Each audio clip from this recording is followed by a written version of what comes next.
இரவு ஜெபம். கர்த்தருக்கு ஸ்தோத்திரம். சங்கீதம் 33. அவர் சொல்லாகும், அவர் கட்டளையிட நிற்கும். கர்த்தர் வானத்திலிருந்து நோக்கி பார்த்து எல்லா மனுபுத்திரரையும் காண்கிறார். அவர் நீதியிலும் நியாயத்திலும் பிறப்படுகிறார். பூமி கர்த்தருடைய காருண்யத்தினால் நிறைந்திருக்கிறது. கர்த்தாவே, நாங்கள் உம்மை நம்பி இருக்கிறபடி எம்முடைய கிருபை எங்கள் மேல் இருப்பதாக. எங்களை நேசிக்கிற நல்ல இயேசுவே, இந்த நாளிலும் இந்த வார்த்தைகளுக்காக உமக்கு நன்றி செலுத்துகிறோம். இந்த நாள் முழுவதும் நீர் எங்களுக்கு தந்த எல்லா ஆசீர்வாதங்களுக்காக, பாதுகாப்புக்காக உமக்கு நன்றி செலுத்துகிறோம். ஏசப்பா, இந்த இரவு நேரத்தில் அறிந்து மறியாமல் செய்த எந்த ஒரு பாவமாக இருந்தாலும் இன்னும் ஒரு விசை ஆண்டவரே, எங்கள் ஒவ்வொருவரும் இந்த ரத்தத்தினால கழுவி பரிசுத்தப்படுத்துங்க. அதிகாலை எழும்பி உம்மை பாடி மகிமைப்படுத்தி உம்முடைய வேத வசனத்தை தியானிக்க உம்முடைய வேத வசனத்தின் வழியாக கர்த்தர் எங்களோடு பேசுவீராக. அப்பா, காலைதோறும் கிருபைகள் புதியவைகளாக இருக்கிற புதிய கிருபையினால ஒவ்வொரு குடும்பத்தையும் நிரப்புங்க. இயேசு சுவாமி, கிறிஸ்துக்குள் பிரியமானவர்களே, கர்த்தர் வானத்திலிருந்து நோக்கி பார்த்து எல்லா மனுபுத்திரரையும் காண்கிறார். இந்த இரவு நேரத்தில் வசனத்தை கேட்கிற உங்களை கர்த்தர் காண்கிற தேவனாய் இருக்கிறார்.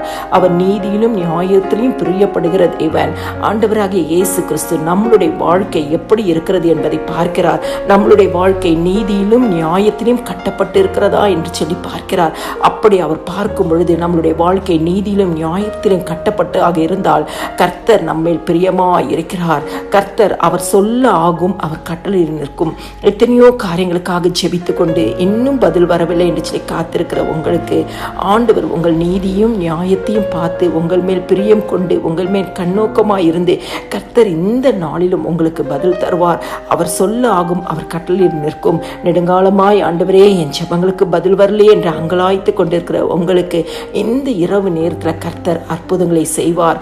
கர்த்தாவே, நாங்கள் உண்மையை நம்பி இருக்கிறபடி உம்முடைய கிருபை எங்கள் மேல் இருப்பதாக என்று சொல்வது போல இன்னைக்கு நீங்க ஆண்டவராகிய இயேசு கிறிஸ்துவை நம்பி இருந்தீங்கன்னா அவருடைய கிருபை உங்கள் மேலே இருக்கும். ஜீவனை பார்க்கலும் அவருடைய கிருபை நல்லது.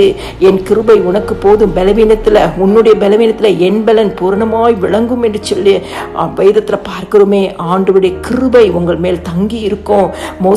மோசே சொல்றாரு, ஆண்டவரே, உடைய கண்களில் எனக்கு கிருபை கிடைத்தால் கிருபை கிடைத்ததே என்று சொல்லி மோசே சொல்கிறதை பார்க்கிறோம். இன்னைக்கு ஆண்டவருடைய கண்களில் உள்ள கிருபை உங்களை சூழ்ந்து கொள்ளும். கிறிஸ்துவுக்குள் பிரியமானவர்களே, கர்த்தர் உங்களை நோக்கி பார்க்கிற தேவன். நீங்க நீதியிலும் நியாயத்திலும் இருக்கும் பொழுது உங்கள் மேல் பிரியமாய் இருக்கிற தேவன். அவரையே நம்பி இருக்கும் பொழுது அவருடைய கிருபை உங்களையும் குடும்பத்தையும் சூழ்ந்து கொள்ளும். அவர் சொல்லாகும், அவர் கட்டளையிட நிற்கும். உங்கள் ஜெபங்களுக்கு பதில் தருவார்.